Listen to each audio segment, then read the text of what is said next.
The Lives of the Saints by Father Alban Butler, April 18th, Saint Perfecto of Córdoba. Perfecto was born in Córdoba during the time when the Spanish city was occupied by the Moors and was educated in the community of priests who served in the Church of San Isidro. He dedicated himself in a very special way to the study of the Holy Scriptures.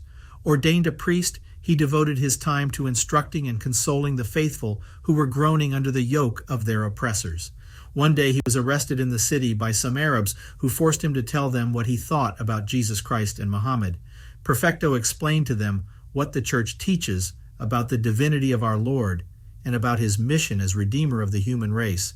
As for Muhammad, he kept a certain reserve so as not to irritate them. But when they invited him to express himself freely about the prophet and promised not to get angry, he declared that the Christians saw in Muhammad a false prophet, and concluded his peroration with an exhortation to come out of the state of condemnation in which the Mohammedan doctrine had plunged them. The Moors, on hearing that statement, could not restrain their anger, but as they had promised not to be irritated, they contented themselves with turning their backs on him and leaving him with the word in his mouth.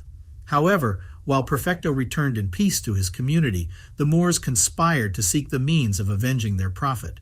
Considering that after a while they were no longer bound by their promise, they let a few days pass and stationed people around Perfecto's house to apprehend him at the first opportunity.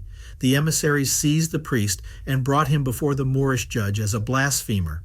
Loaded with crickets and chains, they threw him into a mesmora to await there the day of the Arabian Passover, when he would be immolated.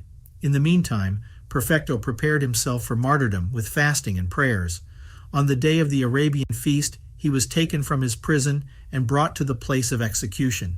At the moment of expiration, the martyr again confessed Jesus Christ and cursed Muhammad and the Quran, April 18, 850. The Christians collected his body and buried him in the church of St. Isidro, where he was given the honors due to the saints.